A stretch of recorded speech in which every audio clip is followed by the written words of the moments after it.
ika-2 anibersaryo ng unang sigaw ng Nueva Ecija ay nilunsad nga nilang muli ang pangalawang Airsoft Gun Show na kung saan pinapakita ang katapangan ng mga tropa. Kaya naman para sa ating KSP o kwentong Pinoy, sama-sama tayo.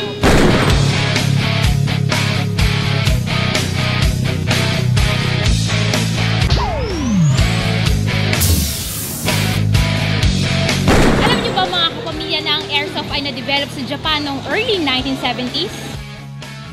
Airsoft guns kasi meron tayong tinatawag na AEG o yung automatic electric guns. Ito yung mga battery operated na rifles. Meron din tayo na gas gun o yung mga pistols na gumagamit ng gas. Saka meron din tayo spring gun. Spring lang siya. It's neither electric or gas. Early generation airsoft guns were mostly springers, habang ang mga second generation airsoft guns naman ay gas-powered mechanism.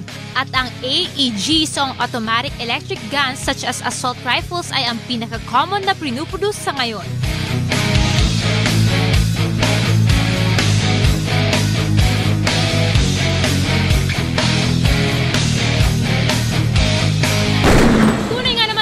Pinoy ay mahilig sa extreme sports, pero hindi ibig sabihin na pag tayo napasok sa ganitong larangan ay gagamitin natin ito sa taas dahil hindi dyan nasusukat ang tunay na katapangan.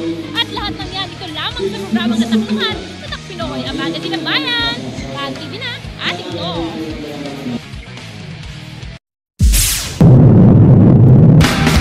I went to a shrink to analyze my dreams.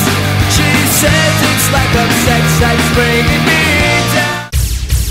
Ang mga Nova Eciano ay kilala bilang matatapang at palaban. Kaya naman hindi nakapagtatalo kahiligan nila ang Airsoft War Games. Kaya naman tutok lang dito sa kwentong Swak sa Pinoy. Summer has come and passed. The innocent can never last. Wake me up when September ends. Siyempre, bago manalo sa isang practical war game, kailangan mo nang practicein ang basic skills. At yan ang susubukan natin ngayon. Do you have the time to listen to me whine about nothing and everything all at once? Kung bakit niyo po naisipang magkaroon ng ganitong klase ng event, in particular to your 112th celebration of Unang Sigaw Nueva Ecija?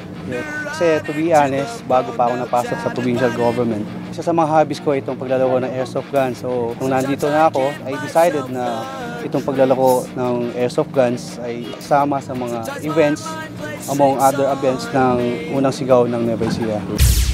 Unang-una, kailangan na lisensyado yung kanilang mga airsoft rifle o airsoft pistol na gagamitin nila sa war game. At kailangan yun may mga kaukulang mga clearance.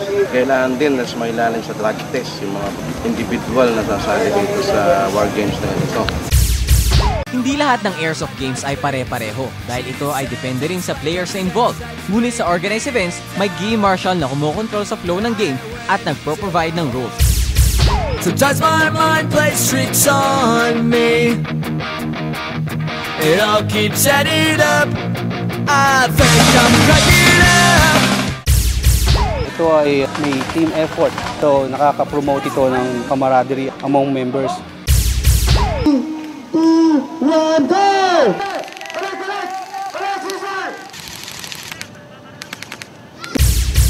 Sa mga ganitong klase ng war games, hindi nababase sa galing ng isang manlalaro ang husay ng isang team, kundi kung paano sila nagkakaisa at nagtutulungan bilang isang grupo para manalo. At syempre, dito lang yan sa Tatak Lokal, Tatak Pinoy, ang magazine ng bayan.